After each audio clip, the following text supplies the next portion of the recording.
A podíváme se na evropské směrnice. Zeptám se zase jako předtím, je tady někdo, kdo už slyšel o revidované směrnici 2024/1275?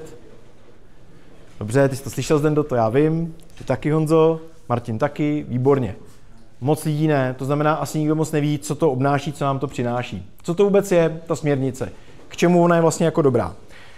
Evropská unie, tak jak má zapotřebí, tak velmi často nám říká do věcí spojených s energetikou, udržitelností, emisema, co bychom měli nebo co máme dělat. Tady v tom případě ta směrnice mluví o tom, že v podstatě 40% koneční spotřeby v elektrické energie tvoří v rámci Evropské unie budovy. Ty tvoří 1/3 všech skleníkových plynů a v podstatě 80% té energie, která se využívá v těch budovách, tak je buď to na klimatizaci, vzduchotechniku, ohřev vody a podobné věci. Proto tam vzniknul i nějaký koeficient HVAC, o tom se budeme bavit za chvilku taky. Co je za mě velmi zajímavé číslo? Spotřeba veřejného sektoru v EU je 14% HDP Evropské unie. To je sakra velký číslo.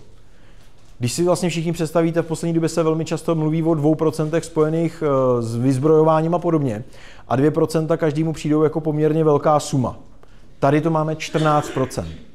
Cílem té evropské směrnice je v podstatě snížit vliv těch skleníkových plynů nebo tvorbu těch skleníkových plynů.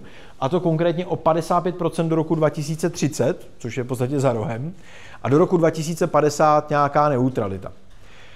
Jenom abyste si nemysleli, těch 55% není to v porovnání třeba s předchozím rokem nebo 2 roky zpátky, je to v porovnání s rokem 1990, kdy vyšla vůbec nějaká první verze, první náznak těch směrnic. Co je klíčový pro nás v tom našem segmentu, v tom osvětlování? Ta směrnice mluví o spoustě věcí. Ona mluví o zateplování budov, o pláštění budov, klimatizacích, tepelných čerpadlech, zkrátka o všem. Co je důležité ale ve spojitosti s osvětlením? Ta směrnice říká, že se musí zrychlit tempo renovací těch energeticky náročných budov. To znamená, jsou tady zase nějaké kvóty, cíle, o kolik procent do jakého roku. To asi nemusíme úplně detailně rozpitvávat. Nicméně, co je důležité pro nás? Do roku 2028 musí být nerezidenční budovy, to znamená, představte si průmyslové podniky, kanceláře, fabriky a tak dále, s instalovaným výkonem HVAC, to je to, co jsem zmiňoval, heating, ventilation a klimatizace, to znamená, to je ta vzduchotechnika, vytápění a podobně, který bude 290 kW a vyšší, to znamená, to je to, na co konstrukčně ta budova je v podstatě jako uspůsobená, tak bude muset být vybaveno automatickým řízením osvětlení. To automatické řízení osvětlení bude muset být rozdělené do nějakých zón, musí tam být detekce pohybu. To znamená, pro nás v tuto chvíli, když se na to budeme dívat pozitivně, to znamená, že ten zákazník je přímo už Evropskou unii vybízený k tomu, aby nekupoval jenom hloupý řešení zapnuto, vypnuto, ale aby přemýšlel nad tím, nebo musel přemýšlet nad tím, že tam dá nějaký chytrý řešení, ve smyslu minimálně té detekce toho pohybu. Následně do roku 2030 to bude snížený ten koeficient z 290 na 70. Abyste si představili, co ty koeficienty ve velikosti těch budov představují, tak tady vlevo dole vidíme, že 290 kW toho HVAC koeficientu, toho topného systému, klimatizace vzduchotechniky, je zhruba nějaký 3000 m2 a 1000 světelných bodů. Sami si asi můžete udělat představu o tom, kolik je 1000 světelných bodů. Ona je to třeba jedna velká hala v nějaké fabrice, to znamená, je to relativně dost přísný. A v případě těch 70 kW už se bavíme pouze o 800 m2 a tam je nějakých 250 světelných bodů. Jo? To znamená, touhletou cestou my půjdeme. Týká se to renovací. Bude to povinný pro nové budovy a rozsáhlé rekonstrukce. Ty rozsáhlé rekonstrukce jsou v té směrnici zase popsané. Já si nepamatuju úplně všechno, bohužel z hlavy, tuším, že se tam mluví asi o 25% obvodového pláště budovy. Je to zkrátka jasně definovaný. Nicméně, například nejhorší nerezidenční budovy, to je něco, co v tuhle chvíli má definovat v podstatě Česká republika. Jo? Ta novela proběhla v roce 2024, my jako členský stát máme 2 roky na implementaci do našeho lokálního práva. To znamená, my teď musíme podniknout nějaké kroky, aby jsme tohle převedli k nám do lokálního práva a tady to v podstatě implementovali. Co je součástí do budoucna, tak je i Smart Readiness Indicator. Je to v podstatě ukazatel, který bude říkat, jak ta budova je připravená v podstatě na nějakou inteligenci. On to bude v podstatě nástroj jakoby hodnocení inteligence připravenosti té budovy. Tam bude nějaké měření. To měření bude vycházet v podstatě z nějakých 9 technických oblastí.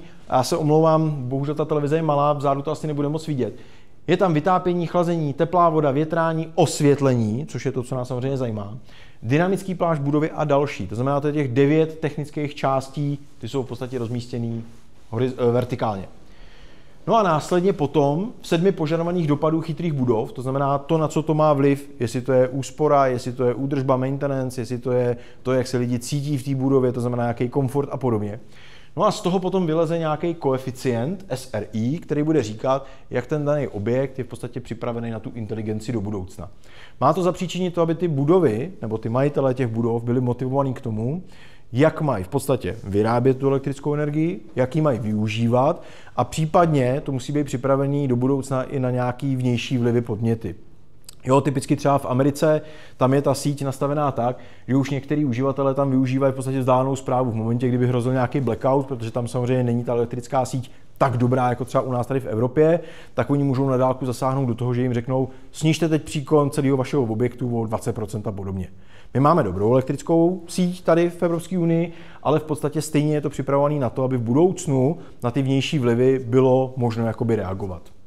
Jinak tenhle ten Smart Readiness Indicator není v tuto chvíli ještě součástí té implementace.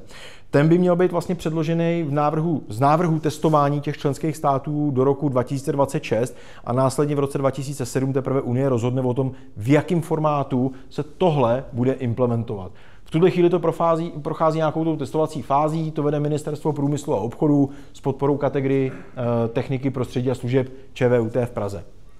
Víc si myslím, že k té směrnici asi není potřeba zdůrazňovat, nicméně to hlavní, abyste si to z toho odnesli, vědět, že něco takového je, že něco takového přichází a přijde, to už je neměnný.